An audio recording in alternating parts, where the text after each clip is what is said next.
하나님을 아버지라고 부르고 주를 깨끗한 마음으로 부르는 자들의 모임에 오신 여러분 진심으로 환영합니다.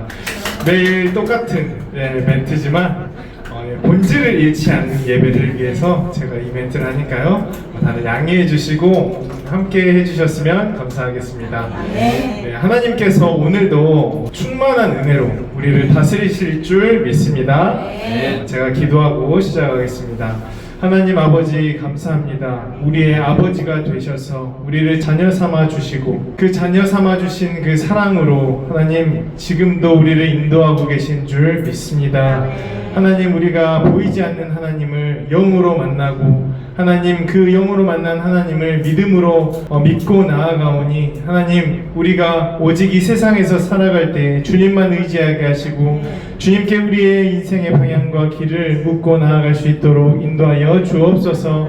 하나님, 우리의 의지로 되지 않는 것들을 주님의 능력과 힘으로 되게 하시며 하나님, 우리가 넘어질 때에 다시 일어설 수 있는 힘과 능력을 부어주셔서 우리가 오직 우리를 구원하신 주 예수 그리스도만 바라볼 수 있도록 인도하여 주옵소서.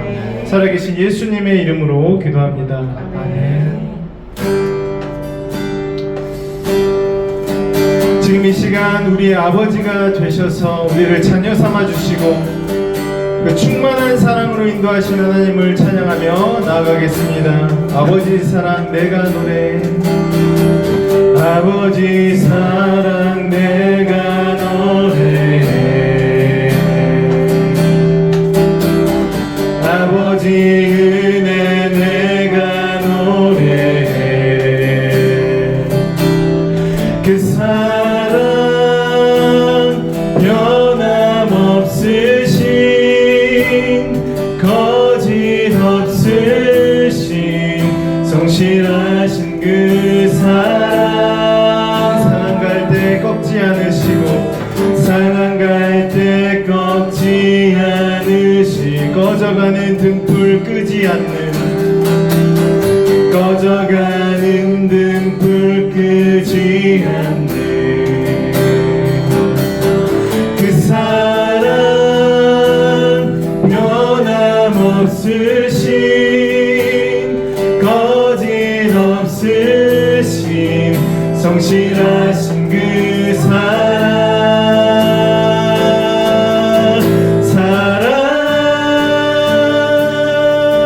그 사랑 날 위해 죽으신 날 위해 다시 사신 예수 그리스도 다시 오실 그 사랑 죽음도 생명도 천사도 하늘의 어떤 권세도 끊을 수 없는 영원한 그 사랑 예수. 우리 다시 한번 고백하며 나아갑시다. 아버지 사랑 내가 노래, 아버지 사랑 내가 노래, 아버지 은혜, 아버지 은혜 내가 노래, 그 사랑 변함없으신 거짓없으신 성실하신 그 사랑 않으시고 상한 갈 때 꺾지 않으시고 꺼져가는 등불 끄지 않는 꺼져가는 등불 끄지 않는 그 사랑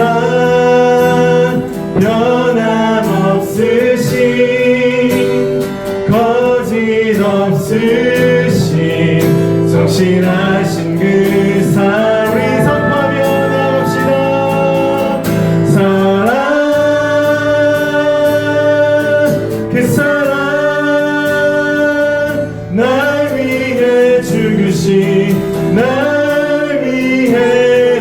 사신 예수 그리스도 다시 오실 그 사랑 죽음도 생명도 천사도 하늘의 어떤 권세도 끊을 수 없는 영원한 그 사랑 예 그 사랑 그 사랑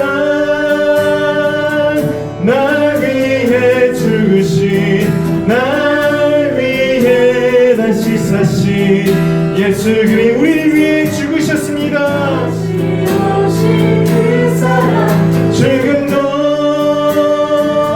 생명도 천사도 하늘의 어떤 권세도 끊을 수 없는 영원한 그 사랑의 그 사랑 그 사랑 날 위해 죽으신 날 위해 다시 사신 예수 그리스도 다시 오실 그 사랑 죽음도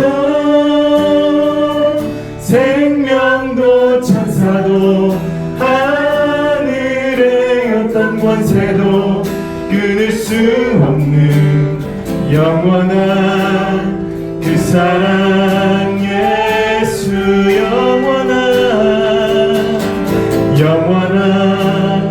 그 사랑 예수 영원한 그 사랑 예수 할렐루야. 우리의 아버지가 되셔서 우리의 충만한 삶을 인도하시는 하나님께 영광의 박수 올려드리며 나아갑시다.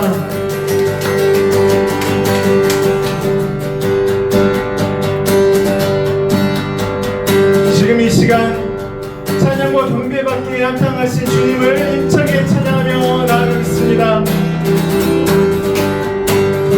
경배하리 경배하리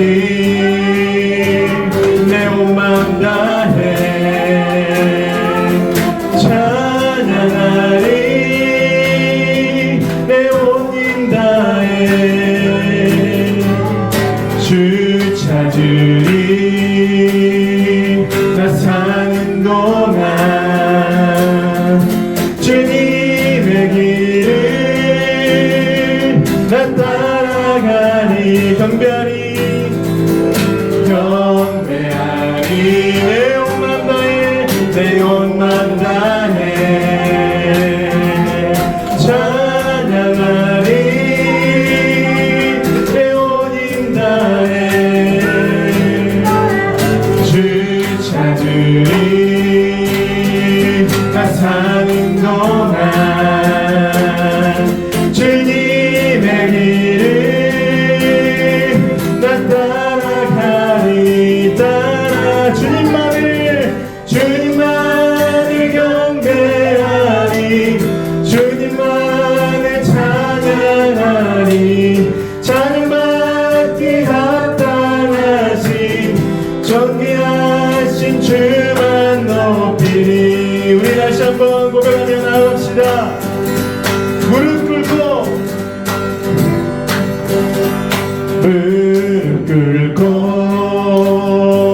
주 맞이하리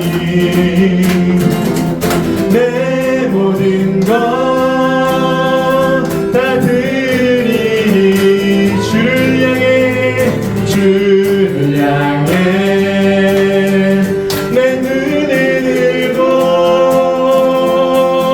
주지 않리 주만 의지하리 주님만을 경배하리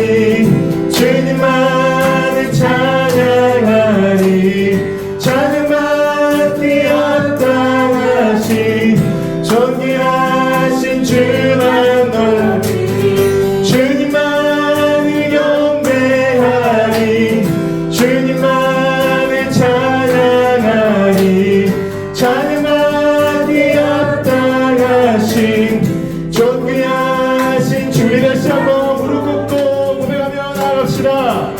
무릎 꿇고 주 맞이하리. 우리의 믿음의 고백을 드립니다. 내 모든 것 다 드리리. 주를 향해 내 등을 들고 주를 의지하리. 아멘. 주만 의지하리. 주님만을 경배하리. 주님만을 찬양하리. 찬양받기 합당하신 존귀하신 주님만을 경배하리. 주님만을 경배하리. 주님만을 찬양하리. 찬양받기 합당하신 존귀하신 주만. 다시 한번 주님만을 경배하리. 주님만을 찬양하리. 찬양받기 합당하신 존귀하신 주. 우리 마지막으로 고백합시다. 주님만을 경배하리. 주님만을 찬양하리. 찬양받기 합당하신 존귀하신 주만 높이리. 할렐루야. 주님께서 여전히 찬양과 경배 받으시기에 합당하십니다. 할렐루야.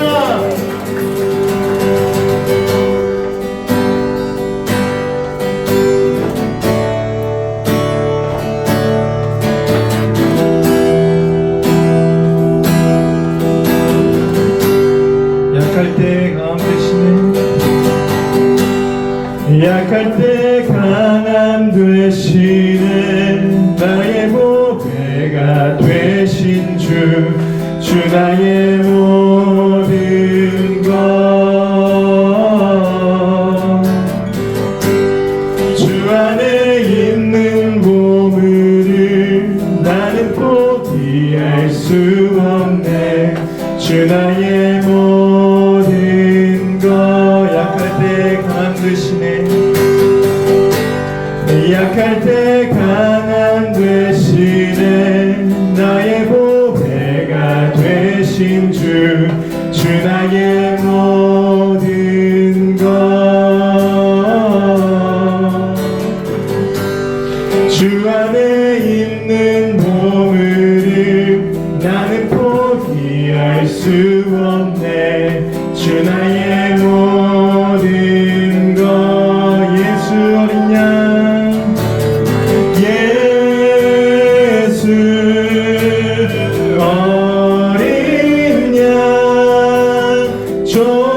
존귀한 이름.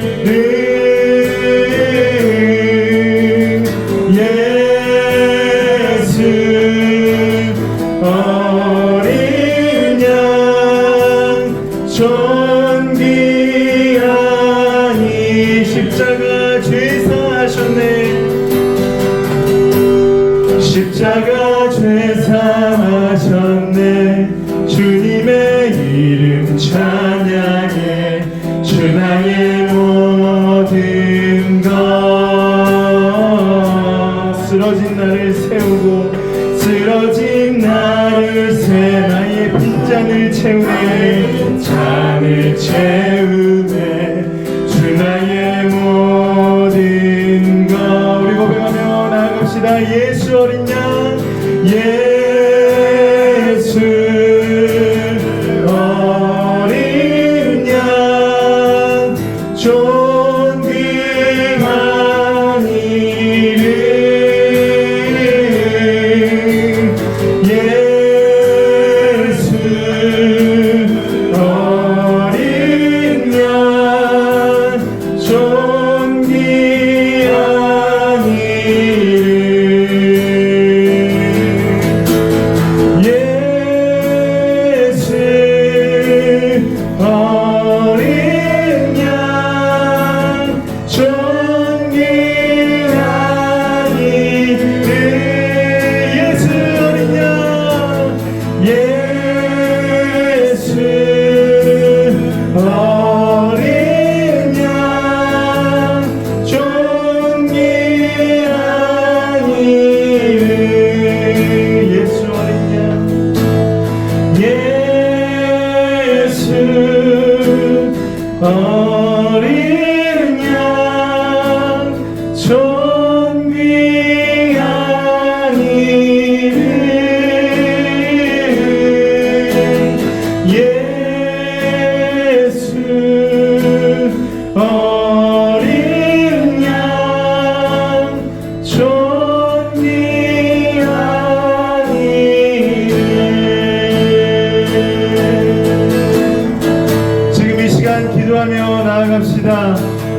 그렇습니다. 주 예수 그리스도의 이름은 구원의 이름, 생명의 이름, 소망의 이름입니다. 할렐루야. 우리 영혼을 구원하신 생명의 하나님께서 지금 이 시간 이 예배 가운데 주관하시기를 원하오니 성령 하나님 충만하게 임하셔서 우리에게 말씀으로 임하시고 그 말씀으로 인하여 우리가 새 사람 가운데 또한 새 삶으로 나아갈 수 있도록 인도하여 주옵소서. 할렐루야. 하나님, 오늘 하나님의 말씀을 전하는 김한나 전도사에게 성령의 충만함을 입혀 주옵소서. 하나님의 말씀이 하나도 떨어지지 아니하고 하나님 그 전하는 하나님의 말씀이 온전히 우리의 심령에 새겨질 수 있도록 역사하여 주옵소서. 하나님 아버지, 우리의 가정을 모두 붙드시고 계시며 우리 한 인생들을 하나님께서 인도하고 계십니다. 그 믿음이 더욱더 충만해지는 이 예배 되게 하여 주옵소서. 다음에 이 기도 제목들을 가지고 간절히 기도하며 나아가겠습니다. 주여,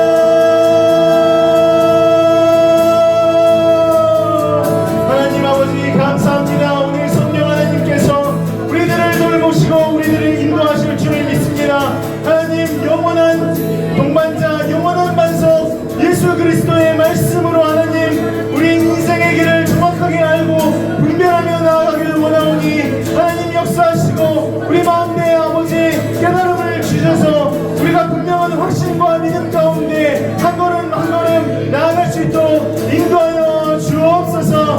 하나님, 김한나 전도사에게 성령 충만함을 입혀 주옵소서. 선포하는 하나님의 말씀이 하나도 떨어지지 아니하고 온전히 하나님의 말씀으로 선포될 수 있도록 인도하여 주시며 우리 심령에 하나님의 말씀이 온전히 각인되고 새겨질 수 있도록 아버지, 우리가 어떤 상황에서도 그 말씀을 떠올리며 하나님의 말씀으로 다시 한번 추스리고 나아갈 수 있도록 역사하는 말씀이 되게 하여 주옵소서. 하나님, 우리의 가정을 붙드시고 하나님 우리의 삶을 하십니다.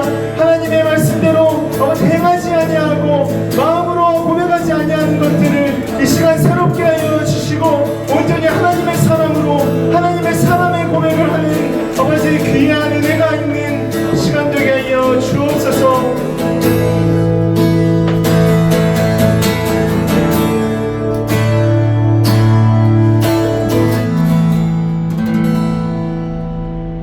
함께 사도신경 하시겠습니다.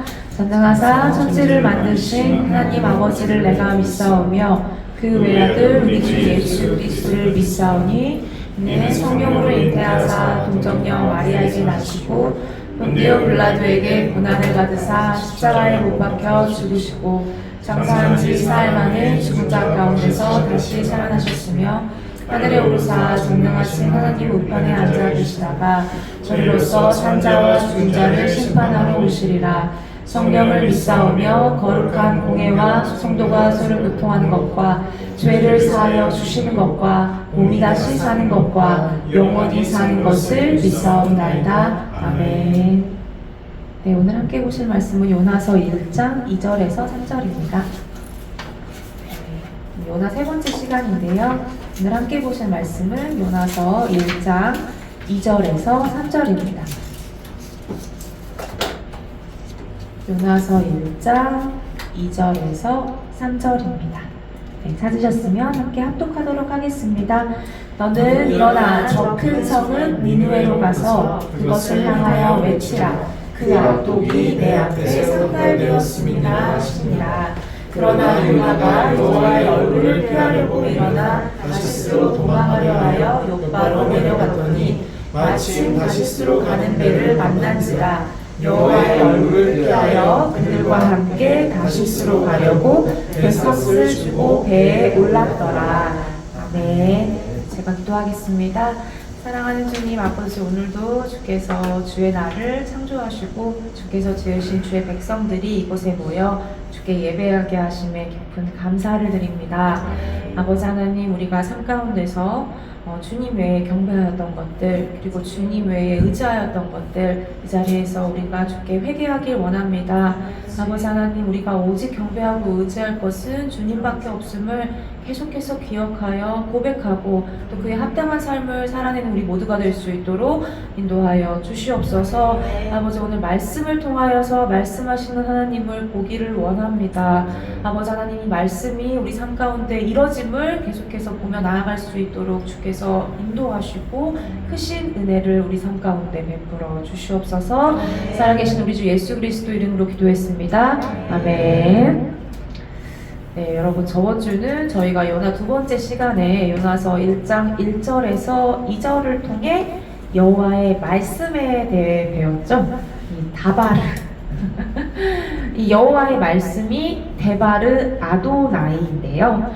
이 다바르는 그 하나님께서 말씀하시는 것으로 말인과 동시에 일, 만물, 그래서 말로만 끝나는 것이 아니라 그 말이 이 말한 자의 권위와 능력, 권한을 통해 이 말로 지시된 그 말씀이 수행되어서 성취하는 것까지라고 말씀드렸어요. 즉, 그 말이 결과물을 만들어 말이 이뤄지게 하는 것까지 포함한다고 배웠습니다. 그리고 이 여호와의 말씀이 임할 때 특징이 세 가지가 있는데 분명하게 말씀하신다. 왜 그런 말씀 혹은 명령을 하시는지 이유도 분명하게 설명해 주신다. 그리고 하나님께서 하신 말씀은 반드시 이뤄짐과 동시에 이 이뤄짐에는 하나님의 고귀한 성품이 드러나는 것까지도 배웠습니다. 그리고 마지막으로 이 다바르에서 파생된 단어가 미드바르인데 이 미드바르가 광야라는 뜻이었죠. 그래서 이 광야의 목적지는 가나안이 아닌 하나님, 이 광야에서 우리는 말씀을 배울 수 있다라는 것을 배웠어요. 더 많은 내용이 있으니 저번 주 말씀을 듣고 오시면 좋겠습니다. 자, 그리고 오늘 이렇게 요나의 이야기 본론에 들어갑니다. 자, 말씀이 임했어요. 너는 일어나 저 큰 성읍 니느웨로 가서 그것을 향하여 외치라.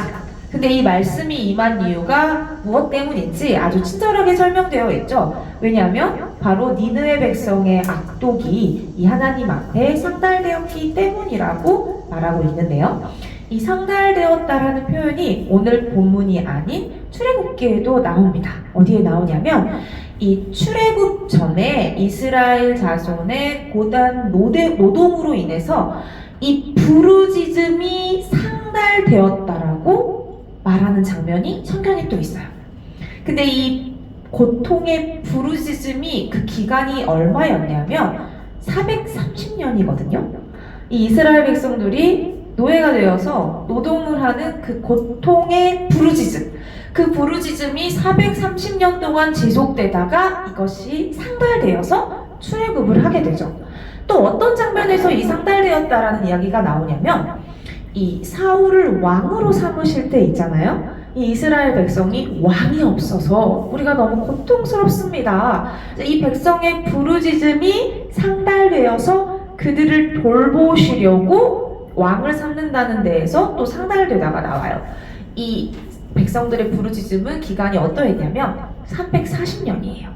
그리고 욥기, 시편 외에 사도행전에서도 이 고넬료의 기도와 간구가 하나님 앞에 상달되었다라는 표현들이 나옵니다.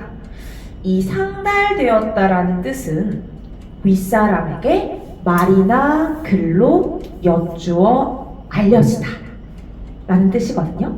상달되었다라는 국어사전의 뜻은 윗사람에게 말이나 글로 여쭈어 알려지다. 그런데 이 성경에서는 이 하나님의 기준에서 단순히 무언가가 알려지는 문제가 아니에요. 왜냐하면 하나님은 이미 알고 계시기 때문이죠. 이 부르짖음이 바로 상달되어서 조치가 취해진 게 아닙니다. 이 오늘 본문을 원어로 보면 이 상달되었다라는 것은 뭐냐면 그들의 악행이 내 앞에까지 왔다는 거예요.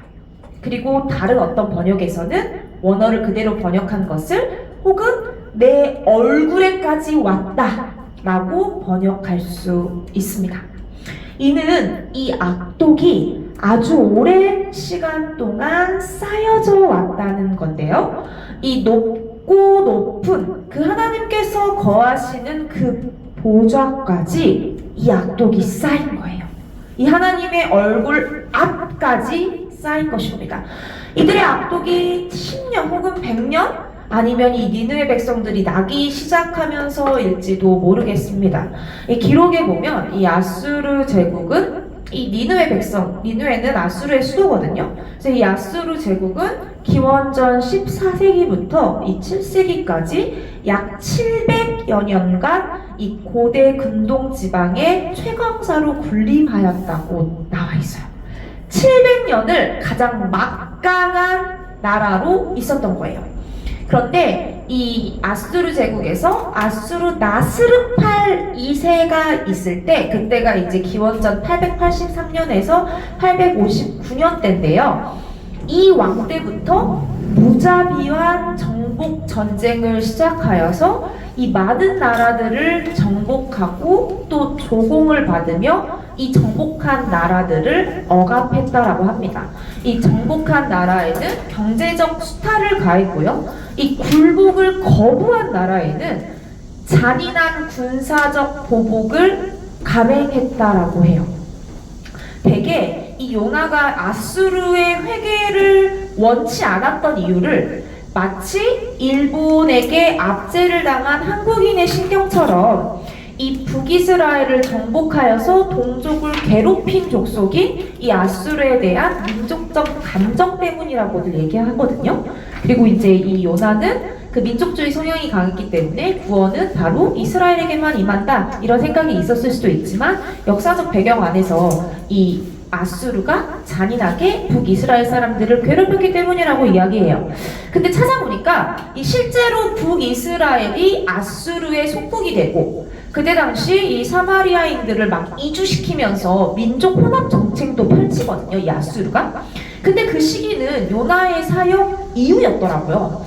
근데 이 북이스라엘이 아수르에게 첫 조공을 바친 때가 주전 842년이었고요. 이 요나가 니느웨의 회개를 선포한 시기로 예상하는 때는 그로부터 100년 후쯤으로 보거든요. 그래서 이것을 미뤄보면 이 아수르가 무자비한 정복 전쟁을 하던 때, 바로 그때 이 북이스라엘도 조공을 바쳤기 때문에 이 북이스라엘 역시 억압을 당했던 정황이 있었을 거라고 생각할 수 있습니다. 결과적으로 우리가 말씀에 앞서 먼저 이 사건을 정리해 보자면요, 이 아수르의 악독이 상달되어가지고 쌓여 이 하나님의 얼굴 앞에까지 차서 이 오늘 본문에 하나님께서 요나를 보내고 이제 회개를 선포하시거든요. 그리고 그들이 회개를 하잖아요. 우리는 이제 이미 다 아니까. 그래서 바로 이 당시에는 멸망당하지 않게 됩니다. 하지만 그들은 그들의 죄를 완전히 돌이키지 않고 다시금 계속해서 악독을 행하는 것을 이 역사를 통해서 알 수 있어요. 실제 이 요나 회개 사건 이후 아수르는 이스라엘을 정복하고 멸망시키고 극악무도한 일들을 감행하게 됩니다. 그리고 이 요나 회개 선포 기준 150년 이후에 이 아수르는 바벨론에 의해서 결국 멸망당해 살았습니다. 근데 이 멸망이 있기 100년 전에도 하나님께서는 나훔 선지자를 통해 이 아수르의 멸망을 예고하세요.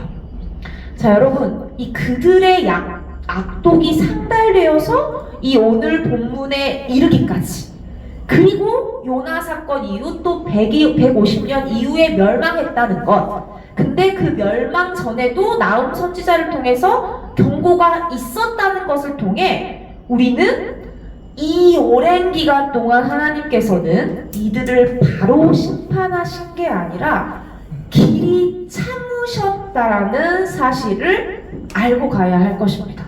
심지어 기회를 주고 또 주신 거예요. 길이 참으셔서 이 악독이 상달될 때까지 참으셔서 요나를 보내셨어요. 근데 그들이 회개하니까 그 멸망을 보류하셨죠. 미루셨죠. 근데 계속 악동을 해가는 거예요. 그래서 나훔을 보내서 또 경고하신 거예요. 근데 계속 악동을 해가니까 결국 이 요나 기준에서 150년 이후, 나훔 기준에서 100년 이후 이 아수르는 멸망을 하게 됩니다. 여러분, 우리는 오늘 본문이 상달될 때까지 바로 여기서 이 하나님의 오래 참음을 봐야 해요. 이 성경을 볼 때 성경에 나타난 하나님을 우리는 볼 수 있어야 합니다. 나에게 맞는 말씀을 찾는 게 아니라 지금 내가 처한 환경에 비춰서 이 말씀이 지금 나한테 딱 맞네? 이게 먼저가 아니라 이 말씀에서 하나님이 어떻게 나타나고 있는지, 우리는 이 말씀을 통해서 하나님의 어떤 성품을 볼 수 있는지, 그리고 하나님은 이 말씀을 통해서 우리에게 지금 무엇을 말씀하고 싶으신지를 봐야 하는 거예요. 이 죄가 상달되었다는 구절에서 하나님께서 죄를 향해, 우리를 향해 오래 참고 계시는 거예요. 이 니느웨 백성만이 아니라 바로 지금 나에게도 이 오래 참고 계시는 하나님을 봐야 합니다. 이 우리의 죄악도 그렇지 않습니까? 이 그때 한번 지은 죄 때문이 아니라 이 나면서부터 죄인이죠, 우리는. 그런데 하나님께서 그런 나를 길이 참고 계시는 거예요. 이 오늘 본문에서 이 악독이 상달되었을 때 하나님께서는 니느웨 백성을 바로 심판하지 않으시고 요나를 보내 회개를 선포하셨습니다. 이 하나님께서는 평화를 전하는 자, 바로 요나를 보내서 이 회개할 기회를 주신 거예요. 죄로부터 돌이킬 기회를 주신 것입니다. 바로 오늘 우리에게도 그렇게 하고 계십니다. 이 숱한 사람들, 이 비둘기와 같은 사람들, 혹은 이 비둘기와 같은 환경들, 또 그리고 이 성경 말씀을 통해 하나님께서는 우리에게 회개할 기회를 주시고 촉구하고 계신다는 것을 우리는 알아야 합니다. 이 죄로부터 돌이킬 기회를 지금 계속 주고 계신 거예요.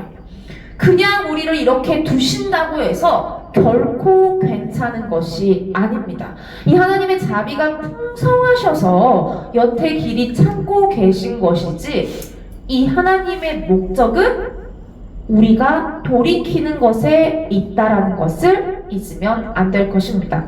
자, 이제 이 악독이 상달되어서 이 요나에게 명하신 말씀과 이 요나의 행동을 살펴볼 건데요.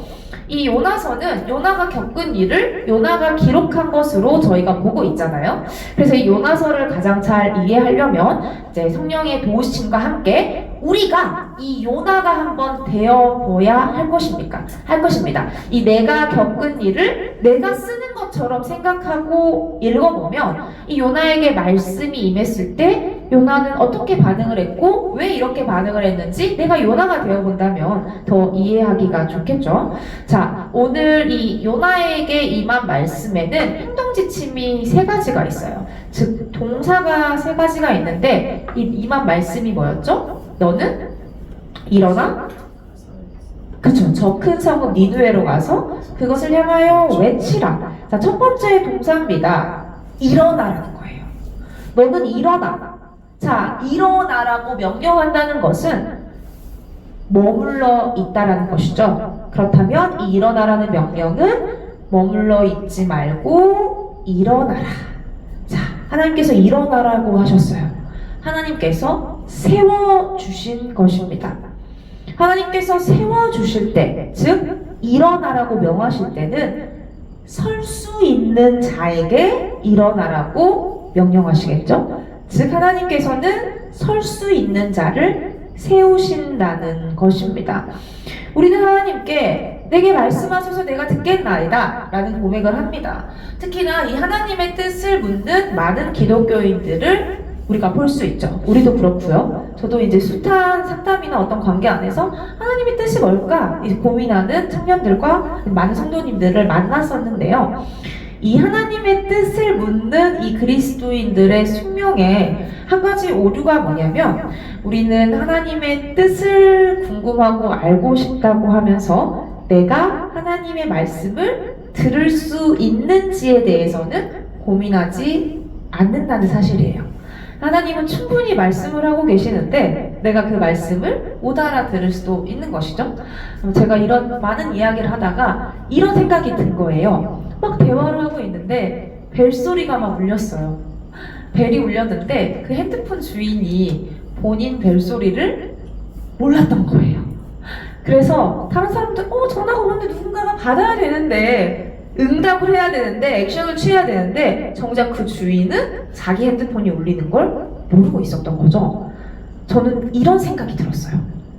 하나님이 말씀하시는 것, 하나님이 어떻게 말씀을 하시는지, 지금 이렇게 육신을 입고 와서 안나야 이렇게 하지 않으시니까 분명히 하나님은 신호를 주고 계시고 하나님의 음성이라는 그 벨소리가 어떤 상황 가운데, 환경 가운데, 누구의 말 가운데 계속 울리고 있는데 내가 그 말씀을 들어본 적이 없어서, 하나님의 말씀이 어떤 건지 경험해 본 적이 없어서 마치 내 벨소리가 울리는지 몰라서 전화를 못 받은 그 사람처럼 생각이 들더라고요. 여러분, 우리는 하나님의 말씀을 들을 수 있는 자들입니까? 이 머물러 있을 때는 하나님 말씀 앞에 머물러 있어야 해요. 그래야지 일어나라고 명하셨을 때 일어날 수 있겠죠? 시간을 정해놓고 날을 세서 철야를 해도 이 하나님의 말씀을 듣기가 어렵다는 사실은 모두 다 알고 계실 거예요. 근데 하나님이 말씀하시지 않아서가 아니라 바로 내 생각이 가로막고 내 마음이 그것을 받아들이지 못하는 경우가 허다합니다. 이 TV 소리, 수다 소리, 이 잡다한 소리 가운데 우리가 하나님의 말씀을 집중해서 듣는다는 것은 쉬운 일이 아닐 거예요. 그래서 우리는 이 머물러 있을 때 하나님 앞에서 잠잠하는 것이 굉장히 중요합니다. 이 하나님의 뜻보다 중요한 것은 바로 하나님을 아는 것. 이 하나님을 알면 이 사람의 권면일지라도 그가 하나님의 말씀을 하는지 자기 말을 하는지 알 수 있을 거예요. 자, 두 번째 동사입니다. 일어나라고 명령하셨어요. 일어나는 것은 머물러 있는 것을 전제한다. 머물러 있을 때는 하나님 앞에, 그 말씀 앞에 머물러 있어야 하나님께서 말씀하실 때 들을 수 있다. 그리고 우리는 하나님의 말씀을 들을 수 있는 자인지 늘 우리를 살펴야 한다. 나의 생각과 마음과 어떤 나의 원함, 나의 기준이 하나님의 말씀을 듣지 못하게 막는 것은 아닌지 우리는 계속해서 점검해야 한다. 그리고 나서 명령하십니다. 가라는 거예요. 가서. 두 번째 동사는 가서예요. 이 말씀 앞에, 즉 하나님 앞에 머물러 있다가 하나님이 말씀하시면 가야 하는 것입니다. 이 말씀이 임할 때까지 기다리는 것도 굉장히 중요해요. 말씀하시지 않았는데 우리의 의지로 발을 떼는 경우도 있으니까요. 근데 이 말씀이 임했는데도 가지 못하는 경우도 있다라는 사실이에요. 이 말씀이 임하면 가야 해요. 막상 하라고 하면 못할 수 있는 거예요. 제가 봤던 아주 씁쓸한 짤이라고 하죠. 사진과 사진이 이어진 것은 어떤 두 명의 건장한 남성이 집집마다 문을 두드리며 복음을 전하려고 하는 거예요. 집에 문을 두드리며 사람들이 거절하죠. 다른 종교를 믿는다, 난 교회 안 다닌다, 계속 거절을 당하는 거예요. 그럼에도 불구하고 성경책을 한 손에 끼고 계속 집집마다 돌아다녀요. 근데 마지막 장면에 어떤 장면이 있냐면 어떤 집에서 문을 열고 그들을 환영하는 거예요. 들어오세요. 오세요. 제가 듣겠습니다 하고 문을 열어줬더니 그 사람들이 이제는 어떻게 해야 하지? 그렇게 끝나거든요, 그 짤이. 우리는 복음을 전하려고 하면서 막상 복음을 전해야 되는 그 타이밍에 실상 무슨 말을 해야 할지 모르는 경우도 있다라는 거예요. 하나님이 가라고 하시면 정작 발을 못 대는 경우도 있다라는 사실입니다. 겁에 질릴 수도 있고 걱정과 염려 때문일 수도 있습니다. 이 말씀이 임하는 것도 중요하지만 말씀이 임하면 즉각 순종하는 것, 이 믿음으로 이 행하는 것이 반드시 수반되어야 합니다. 또 중요한 건 가야 할 때 가는 것도 중요하지만 어디로 가느냐는 더욱 중요합니다. 일어날 때는 그냥 일어나라고 하셨지만 이 가라고 하실 때는 정확히 저 큰 성읍 니느웨로 가라고 말씀하셨어요. 여기서 저 큰 성읍이라는 것은 이 니느웨의 이 강함을 얘기하거든요. 이 아까 말씀드린 것처럼 이스라엘을 이 아수르가 하나의 속국으로 여겨서 괴롭힌 거잖아요. 조공을 받고. 그러면은 이 요나는 어디 사람이에요? 조공을 바치는 쪽의 사람이잖아요. 그가 그 강한 나라에 가서 어떤 말을 전하는 거에 대해서 두려움이 충분히 있을 수 있을 거예요. 근데 바로 이때 어떤 우리의 실력이나 우리의 상황 혹은 이 요나가 마음이 없었기 때문에 가기 싫을 수 있는 것도 충분히 있죠. 우리도 하나님이 명령하셨지만 내 마음이 허락하지 않아, 즉 내가 원하지 않아 하지 못할 때도 많이 있잖아요. 근데 이때 모든 것보다 가장 중요한 상황, 환경, 나의 실력, 나의 원함, 이 모든 걸 뛰어넘어서 가장 중요한 게 바로 말씀이라는 거예요. 이 말씀을 의지하여서 믿음으로 물에도 뜨고 그물도 던지고 요단강에 발도 내딛는 거잖아요. 말씀이 없을 때 내가 행하는 것은 자기 확신에 불과하지만 이 말씀이 임했을 때는 말씀에는 반드시 능력이 있기 때문에 우리는 말씀을 의지해서 행동해야 해요. 여러분 모두들 어떤 일에서 돌고 돌아온 시간이 있을 수 있습니다. 그런 기억들 있지 않으실까요? 저는 특히나 돌고 돌아온 인생이라고 생각하는데 여러분 돌아가는 것보다 좀 늦게 출발하는 게 나아요. 사람들은 우리의 정한 때가 있어요. 대한민국에서는 20살에 대학교를 가고 졸업하는 24세, 남자는 27까지는 취직을 하고 요새는 그래도 30대 중반까지는 결혼을 하고 언제까지는 애를 낳고 그런 기한들을 다들 정하죠. 근데 여러분 이 기한이 모두에게 동일한 것은 결코 아니라는 거예요. 이 늦게 가는 것을 결코 두려워하지 않으셨으면 좋겠어요. 이 다른 사람보다 늦춰진다고 느낄 수 있잖아요. 근데 그럴 필요가 없습니다. 이 우리가 정한 때, 하나님은 각 사람에게 정한 때가 있기 때문에 이 우리가 정한 때랑은 다를 때가 많아요. 장미가 피는 시기가 있고 국화가 피는 시기가 다 다른 것처럼 이 각자도 일해야 할 때가 있고 쉬어야 할 때가 있고 가야 할 때가 있고 머물러야 할 때가 있는 것이죠. 이 요나는 말씀이 임했으니 가야 하는데 그 말씀에 불순종하여서 이 요나가 얼마나 돌아갔는지 우리가 한번 계속해서 보면 좋겠습니다. 이 세 번째 명령하신 이 동사가 바로 외치라예요. 네. 그 성읍에 외치라고 하셨죠. 이제 왔으면 진짜 행동을 개시해야 하는 것입니다. 외쳐라 하셨으니 외쳐야 하는 거예요. 그러면 무엇을 외치는가? 바로 회개를 선포해야 합니다. 이 돌이키라고 선포해야 하는 거예요. 근데 여러분 이 회개와 돌이킴을 누가 선포할 수 있을까요? 바로 회개한 사람이 할 수 있는 거예요. 이 떡 맛있다. 카페이프 크로플 진짜 맛있다. 누가 얘기할 수 있죠? 그렇죠. 먹어본 사람입니다. 맛있게 생겼네? 냄새가 좋다. 이런 얘기는 할 수 있죠. 누가요? 먹어보지 않은 사람도. 하지만 진짜 맛있다. 그 말은 못해요. 왜? 안 먹어봤으니까. 여러분 이게 정말 중요한 포인트예요. 나중에 요나가 뱃속에 들어갔을 때도 나올 텐데 이 요나가 왜 돌아가야 했는지, 왜 물고기 뱃속에서 회개해야 했는지의 이유가 저는 여기 있다라고 생각해요.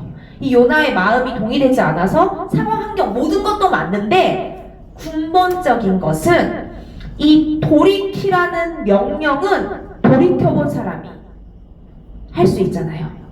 거듭나지 못한 사람은 거듭나라고 못하는 거예요. 내가 혹시 회개를 선포하지 못한다면 생각해 봐야 할 것입니다. 혹시 내가 복음을 전하지 못한다면 경험하지 못한 건 아닌지 한번 점검해 봐야 돼요.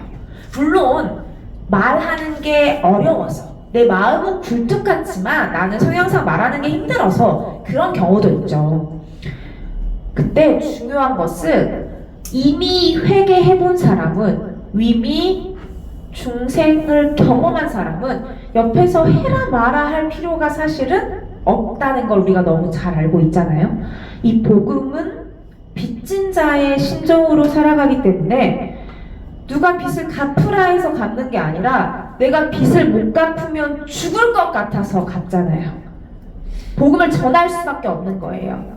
회개하라고 촉구할 수밖에 없는 거예요. 그러면 너는 멸망하기 때문에 내가 사랑하는 내 가족이, 그 소중한 사람이 그들이 회개하지 않고 하나님께 돌이키지 않으면 그들이 자멸할 것을 알기 때문에 전하지 않을 수가 없는 것입니다. 이 요나는 외쳤어야 했는데 이 요나가 외치기 전에 그가 회개를 어디서 하는지도 우리가 이어서 나중에 살펴보면 좋겠습니다. 자, 근데 여기서 중요한 것은 여호와의 명령은 임했어요. 가서 일어나고 가서 외쳐라. 근데 이 3절을 보니까 3절을 다시 한번 보면 일어나라고 해서 일어나긴 일어났는데 왜 일어났죠? 요나가? 일어나 했더니 일어났어요. 근데 요나가 여호와의 얼굴을 피하려고 일어났대요. 자, 일어나라고 했더니 일어났는데 행동은 순종을 했잖아요. 근데 뭐가 문제죠? 이 의도가 문제인 거예요. 일어나라고 해서 일어났는데 요나가 왜 일어났냐면 여호와의 얼굴을 피하려고 일어난 것입니다. 로마서 2장 2절에 보면 하나님의 심판이 진리대로 되는 줄 우리가 아노라. 이 여기서 하나님의 심판이 진리대로 된다는 것은 단순한 행동만 가지고 심판하겠다는 게 아니에요.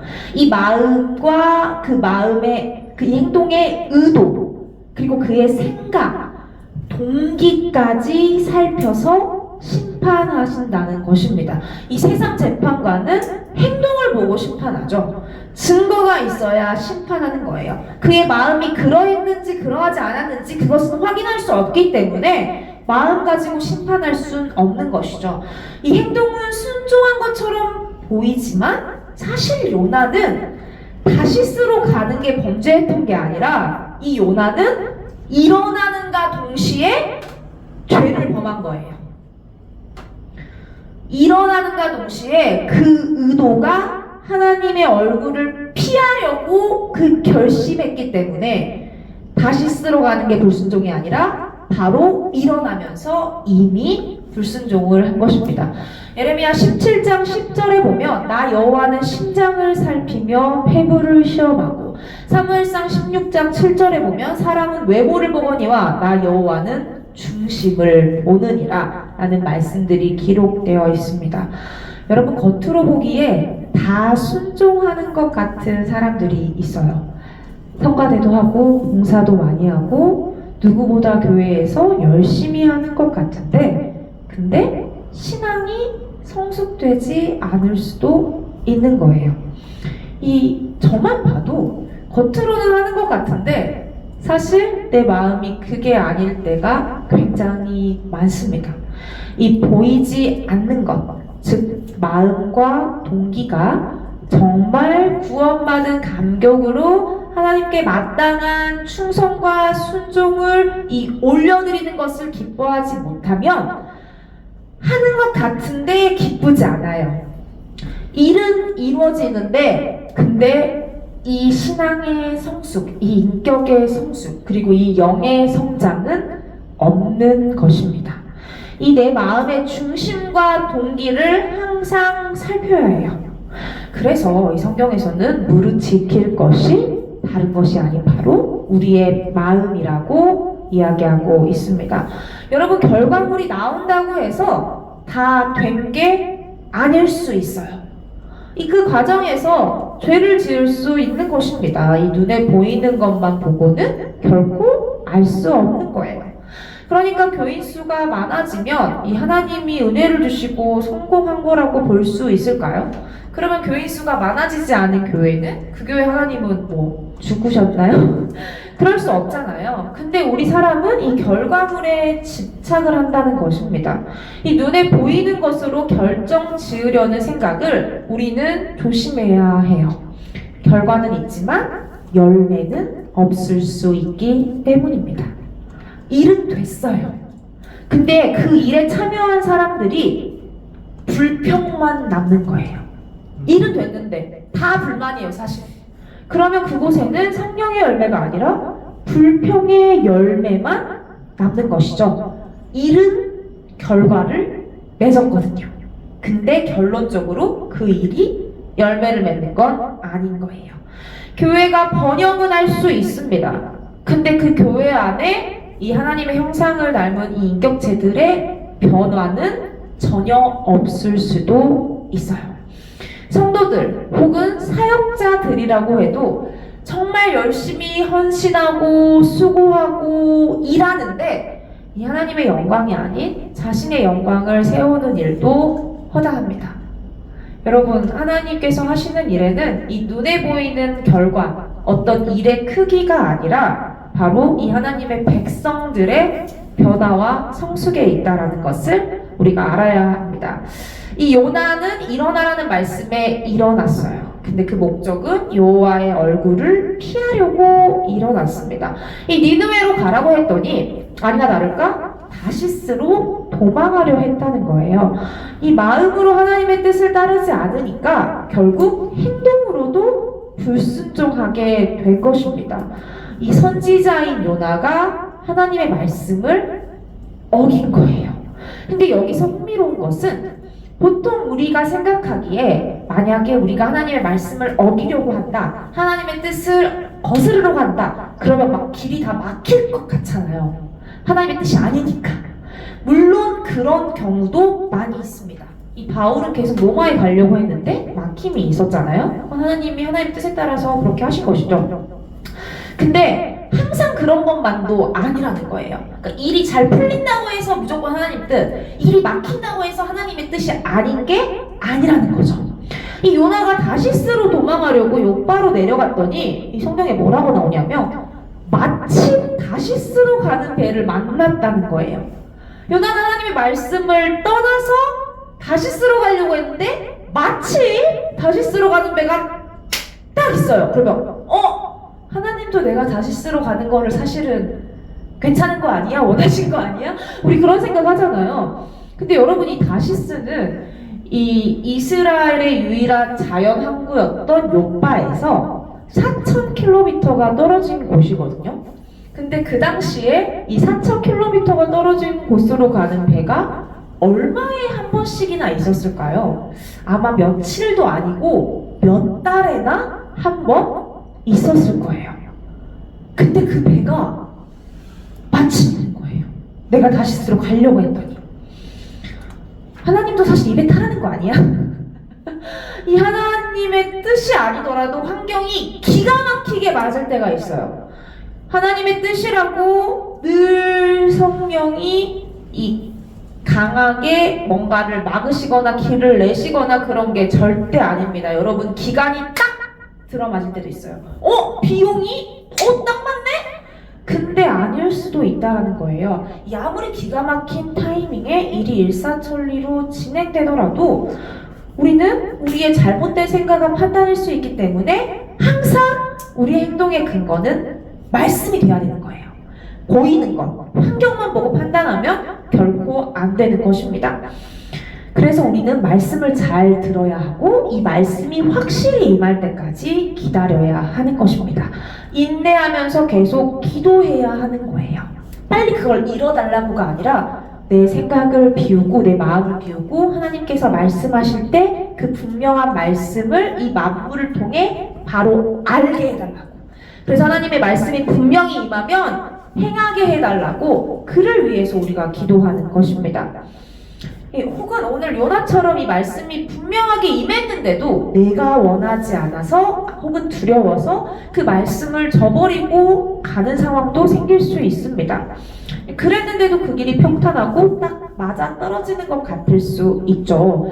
근데 이 하나님의 말씀에 불순종하면 지금 당장 즉각 바로가 아니더라도 결국 그 불순종, 즉 죄를 범한 그 죄의 결과를 마주하게 된다는 사실입니다. 이 죄의 결과는 어떻게 됐을까요? 이 올커니하고 다시스로 가는 배를 올라탔어요. 이 여호와의 얼굴을 피하려고 배에 오른 거예요. 이렇게 말씀이 명확하고 정확하게 임했는데도 불구하고 이 요나는 니느웨가 아닌 다시스를 선택하여 죄를 범하는데요. 이 니느웨는 당시 이스라엘의 수도였던 사마리아에서 북동쪽으로 880km를 가면 되는 곳이었습니다. 하지만 요나는 그와 정반대 방향이었던 서쪽으로 4,000km를 가는 것을 선택한 거예요. 여러분, 이 다시스는 많은 사람들이 지금의 스페인 서부의 항구 도시라고 이야기하거든요. 그 당시는 지구가 네모였다고 생각하기 때문에 그 당시 이 다시스, 지금의 스페인 서부는 이 지구, 즉 길의 끝으로 알았던 곳이에요. 지구가 네모니까 서쪽의 맨 끝이요. 이 지구의 맨 끝으로 알았던 곳이 바로 이 다시스인데, 당시 이스라엘 사람들은 이스라엘 땅에만 하나님의 말씀이 임하는 것으로 생각하기도 했다고 합니다. 그래서 이 요나가 하나님의 말씀이 더 이상 임할 수 없도록 이 이스라엘이 아닌 다른 땅으로 도망가야겠다 생각했을 수도 있어요. 근데 하필 그 많은 곳 중에 요나는 일어나서 다시스를 가려고 하거든요. 이 이스라엘만 떠나는 것이 아니라 그 당시 사람들이 세상의 끝자락으로 여기는 곳을 갈 생각을 하고 일어났더니 마침 그 배를 만나 떠나는 거예요. 우리는 여기에서 이 사탄이 우리에게 흔히 쓰는 계략이 있음을 볼 수 있습니다. 사탄은 우리가 하나님으로부터 가장 먼 곳으로 도망가도록 유도한다는 사실이에요. 동쪽으로 가라고 했더니 서쪽의 맨 끝으로 가버리는 거예요. 이 하나님의 말씀이 임한 곳은 니느웨였지만 우리가 죄를 지으려고 생각하는가 동시에 이 사탄은 우리를 하나님으로부터 먼 곳, 정반대 중에서도 제일 끝으로 데려가려고 한다는 사실이에요. 여러분이 요나가 여호와의 얼굴을 피하려고 일어났을 때부터 다시스로 도망가려고 했다는 사실을 기억하시기 바랍니다. 이 사탄이 세상의 끝자락으로 가라고 명령하는 거예요. 단순한 불순종의 죄가 아니라 이 죄가 우리를 세상의 끝자락으로 데려간다는 것입니다. 다시 돌아오기 어렵도록. 우리는 이 죄가 얼마나 무서운지를 몰라요. 한 번쯤은 괜찮겠지. 이런 건 괜찮겠지. 뭐 어때? 다들 하는데. 잠깐인데 뭘 갔다가 다시 돌아오면 되지. 우리는 죄를 너무 만만하게 생각합니다. 하지만 이 사탄은 우리가 그 생각을 한 순간부터, 이 요나가 하나님의 얼굴을 피하려고 한 순간부터 우리를 잡기 시작해서 놓아주지 않으려고 이 세상의 끝자락으로 우리를 보내버리는 거예요. 그때부터 이 세력을 잡은 순간부터 우리를 붙들고 놔주지를 않습니다. 한 번도 안 한 사람은 있지만 한 번만 한 사람은 없다라고 얘기하죠. 주일 한 번 범하기가 어렵지 두 번째는 고민하는 시간도 짧아져요. 하나님의 도우심 없이는 우리는 결코 죄를 이길 수가 없는 것이죠. 창세기 4장 7절에 선을 행하지 아니하면 죄가 문에 엎드려 있느니라. 죄가 너를 원하나 너는 죄를 다스릴지니라. 이런 말씀이 있죠. 무서운 말씀이에요. 여러분, 누가 우리를 원하냐면 죄가 우리를 원하는 거예요. 여기서 이 원한다는 표현은 그냥 나는 너를 원해 이게 아니라 갈망하는 거거든요. 엄청나게 갈구하는 거예요.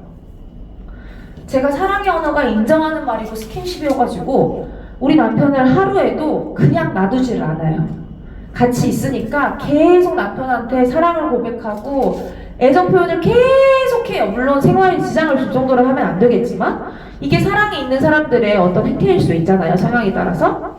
여러분, 죄가 우리를 그렇게 진짜 죄가 우리를 그렇게 갈구한다는 거예요. 그렇게 원하는 거예요. 끈질기게. 날 봐줘. 날 이렇게 해줘. 제가 남편한테 어떻게 하는지를 보시면 더 이해가 죄가 나를 너무 원한다는 거예요, 여러분. 죄가 그렇게 우리를 원합니다. 그래서 이 요나가 하나님의 얼굴을 피하겠다 딱 그 하는 순간 이 죄가 이 요나를 다시스로 가는 배에 오르게 했어요. 이 잠깐의 하는 생각이 우리를 파멸로 이끌 수도 있는 거예요. 여러분, 이 일로 요나만 죽을 뻔하였습니까? 아니에요. 그 배에 탄 모두가 죽을 뻔했습니다. 그래서 바로 이 무릇 지킬 것은 우리의 마음인 거예요. 우리의 의도인 거예요. 이 악한 생각이 떠오르려 할 때 이 유혹거리가 눈앞에 있고 내 마음이 그 유혹거리에 쏠리려고 할 때 이렇게 하면 안 되는 걸 알면서, 그렇다면 내 양심이 일하고 있는데 내가 바로 그 생각을 무시하고 그냥 내 마음이 끌리는 대로 하고 싶을 때 바로 그때 우리는 즉각 하나님을 봐야 하는 거예요. 근데 오늘 이 요나는 그 하나님의 얼굴을 피하려고 갔으니 이런 사단이 난 것이죠. 우리는 죄가 너무 일상이 되어서 사실 무엇이 죄인지도 잘 모른다는 게 맞을 거예요. 이 선악의 근거가, 즉 죄의 기준이 하나님께 있기 때문에 우리가 하나님을 잘 모른다면 죄에 대해서도 잘 모르는 것이에요. 이 말씀을 제대로 배우고 깨닫지 못한다면 그렇게 죄가 우리를 잠식한 채로 내 몸에 들러붙어서, 내 생각에 들러붙어서, 내 마음에 들러붙어서 살아갈 수 있다라는 사실이에요. 물론 그와 동시에 우리는 주일에 한 번도 교회를 빠지지도 않고 매일 기도하면서도 그런 채로 살 수 있다라는 사실입니다. 너무 익숙해서 아무 일도 일어나지 않는 것 같아서 이 우리가 인식하지 못하는 죄의 위험이 이 바로 우리가 죄를 지을 때 우리는 죄에 대한 표면적인 대가를 지불함으로 나타나요. 우리가 모르고 있을 뿐. 여러분, 이 요나는 죄를 짓기 위해서 배삭스를 주고 다시스로 가는 배를 탔습니다. 니느웨로 가는 거는 800km, 다시스는 4000km, 5배잖아요. 그럼 배삭씩 적어도 5배 가까이 되겠죠? 그럼 이 요나는 죄를 짓기 위해서 필요 이상의 돈을 지불한 거예요. 물질적인 대가를 지는 거예요. 우리는 이 죄의 표면적인 대가로 필요 이상의 물질이 쓰여진데도 그렇게 될 수밖에 없었지, 그럴 수도 있지, 이런 생각들을 하거든요. 모르는 거예요, 우리가. 자, 그리고 이 풍랑을 만나서 뱃속에서 표류하게 되죠. 여러분이 뱃속에서 있으면서 지었을 이 육체적인 대가, 여러분 고래 뱃속에 있는다니 상상이 되십니까? 불필요한 고생을 하게 되는 거예요. 우리가 하나님 말씀에 불순종해서 죄를 지어서 그냥 사는 것 같지만 그것 때문에 우리는 불필요한 고생을 하고 있어요. 이 육체적인 대가를 치르고 있는데 우리가 모르는 경우도 많이 있죠. 자, 그리고 뱃속에서 3일 동안 이 요나는 정신적인 대가를 지불하게 됩니다. 고기 뱃속에 들어갔으니 소망이 있을까요? 없어요. 그대로 그냥 소화돼서 죽는 게 상식적이니까. 좌절하고 절망하고 철저한 소망 없음을 경험했을 것입니다. 그 정신적인 압박, 이건 스트레스라고 말할 수 없죠. 목숨의 위협을 가지고 있으니까. 이 정신적인 대가는 이루 상상도 할 수 없을 정도예요. 우리도 살아가면서 정신적인 대가를 많이 치르고 살아갑니다. 그리고 이와 동시에 이 모든 것을 포괄하는 시간적인 대가도 지불하게 됩니다. 이 순종의 경험, 이 말씀대로 행하였더니 이 말씀대로 된 경험으로 우리는 새로운 상황 앞에서 소망을 가질 수도 있고 기다릴 수도 있고 안심할 수 있어요. 이와 동시에 이 불순종의 경험, 이 불순종의 경험으로 인해서 이 징계받은 이 물질적인 대가, 육체적인 대가, 정신적인 대가, 그리고 시간적인 대가를 치룬 이 경험 역시도 우리가 순종의 경험으로 다른 상황에서 소망을 품을 수 있는 것처럼 이 불순종의 경험으로 인해서 우리는 위축되고 또 사탄은 이것으로 끝내지 않고 이로 인해 또다시 같은 걸로 우리를 유혹하고 같은 것으로 우리를 공격하고 같은 것으로 우리를 좌절하게 할 수 있음을 알아야 합니다. 여러분, 우리의 모든 죄의 책임은 이 예수 그리스도께서 단번에 다 지셨어요. 근데 그 죄의 결과로 이 죄의 오염으로 우리에게 남아있는 거잖아요. 그래서 우리는 그 죄를 범한 것에 맞는 모든 책임을 지진 않지만 예수 그리스도께서 지셨기 때문에 다만 징계를 받잖아요. 그 대가를 치르는 거예요. 우리의 순종의 경험이 또 다른 순종의 경험으로 인도하는 것처럼 이 불순종의 경험이 또 다른 불순종의 경험으로 이 대가에 대한 두려움을 준다는 사실입니다. 여러분, 중요한 것은 죄를 절대 경히 여겨서는 안 된다는 거예요. 네. 이 인간에게 시간은 중요합니다. 이 아브라함이 이스마엘을 낳았을 때가 86세잖아요. 근데 99세 때 이 하나님께서 나타나시잖아요. 13년을 기다려야 했던 거예요. 불순종하니까. 이 이스라엘이 이스라엘 백성들이 이 가나안 정탐을 40일을 했는데 하나님 앞에서 죄를 지었죠. 그래서 어떻게 되죠? 하나님께서 이 40일의 하루를 1년으로 계산해서 40년 동안 광야에서 방황하게 된다고 하잖아요. 이 요나 역시 그 시간의 대가, 우리 역시 잘못해서 불순종해서 빨리 가려다가 내 때가 아닌데 남들 다 가니까 나도 가려다가 돌아가게 되는 거예요. 늦더라도 걱정하지 않아도 되는데 내 때가 다 있는데. 자, 여러분, 그렇다면 여기서 하나님 우리에게 가혹한 분일까요? 너무하신 거 아니야? 어떻게 40일을 그랬다고 40년을? 근데 이렇게 보면 절대 안 돼요. 왜냐면 하나님은 죄를 결코 가볍게 여기는 분이 아니기 때문입니다.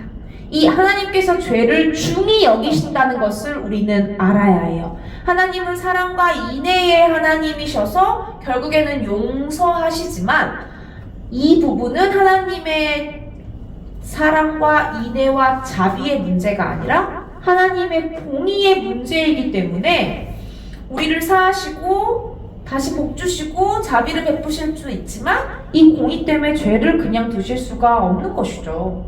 그래서 이 죄를 이 아들 되신 예수 그리스도께서 모두 지셨잖아요.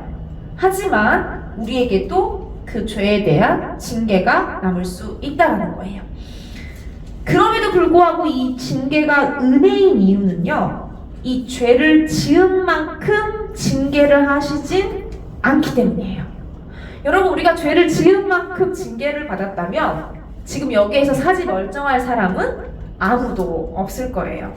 내가 잘못한 만큼 징계를 주지 않으시기 때문에 이 징계조차도 은혜이고, 또한 이 징계를 통해 멸망과 심판이 아니라 바로 이 징계를 통해 우리는 회개하고 회복할 수 있는 기회를 얻었기 때문에 바로 이 징계 역시 은혜입니다. 여전히 안타까운 것은 우리가 그 죄의 대가를 지불하는 것도 모르고 있다는 사실이에요. 이 삶 속에 만연해 있는 우리의 죄로 인해 레드라이트가 번쩍번쩍 거려도 모르고 있을 수 있습니다. 하나님은 그의 사랑하는 자들, 이 백성들을 결코 내버려 두지 않으세요. 우리가 당한 어려움, 이 환난, 알 수 없는 고통, 이 우울함, 그게 무엇이든 이 하나님이 그것으로 알람을 울리고 계십니다. 우리는 하나님한테 왜 응답하지 않으시지? 왜 이 일을 이뤄주지 않으시지? 이게 이렇게 돼야 되는데 왜 이게 안 되는 거야? 이런 생각들을 하는데요. 여러분이 하나님한테 중요한 것은 어떤 일이 이루어지는 것이 아니라 바로 이 하나님의 자녀된 이 김한나의 삶에, 우리의 삶에, 우리의 모습에 이 돌이켜져야 할 부분이 있다면 하나님은 이 어떤 일을 이루는 것보다 그의 백성인 바로 나에게 더 관심이 많으시다라는 거예요.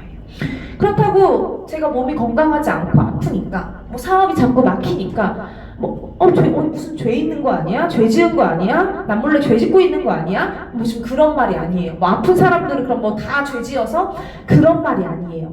다만 나에게 어떤 일이 있다면 그 앞에서 나를 돌아봐야 한다는 거죠. 바로 어디? 하나님 앞에서.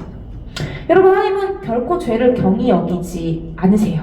지금 내가 하는 일을 옳다고 생각했는데 옳지 않아서 그럴 수도 있는 거예요.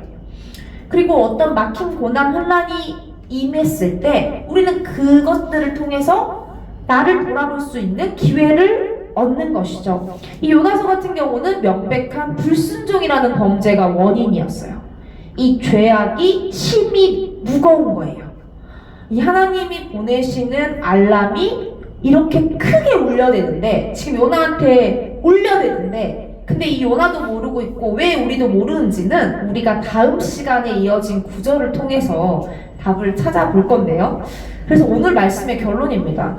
이 하나님은 악독이 상달될 때까지 이 아수르 백성들을 길이 참아주신 것처럼 바로 오늘 우리에게도 지금까지 그렇게 길이 참아주고 계신다는 거예요. 그 이후에도 선지자 나함을 보내셔서 그들에게 다시 경고하시고, 이스라엘 백성에게는 정말 수도 없이 선지자를 보내고 이 전쟁과 사건들을 통해 계속 돌이킬 것을 촉구하셨어요. 그런데 그 하나님께서 지금도 이 하나님의 백성들을 죄 가운데 그냥 두지 않으시고 친히 간섭하고 계시고 살피시고 때로는 징계를 허용하셔서 이 죄를 떠나 하나님께 돌이키도록 인도하고 계신다는 사실이에요. 여러분, 하나님께서는 우리가 돌이키기 전까지 계속 길이 참으시면서 또한 경고하시는 것을 멈추지 않으실 것입니다. 벨이 울리면 반응하세요. 하나님은 반드시 이 경고의 알람을 울려주실 거예요. 그 경고의 알람은 어떤 모양으로도 나타날 수 있습니다. 그래서 우리는 지혜로워야 하고 분별할 수 있어야 합니다. 우리는 하나님 앞에 머물러 있으면서 말씀을 듣는 귀와 깨달음을 얻는 지혜를 10분 활용하여서 이 알람을 알아들을 수 있어야 해요.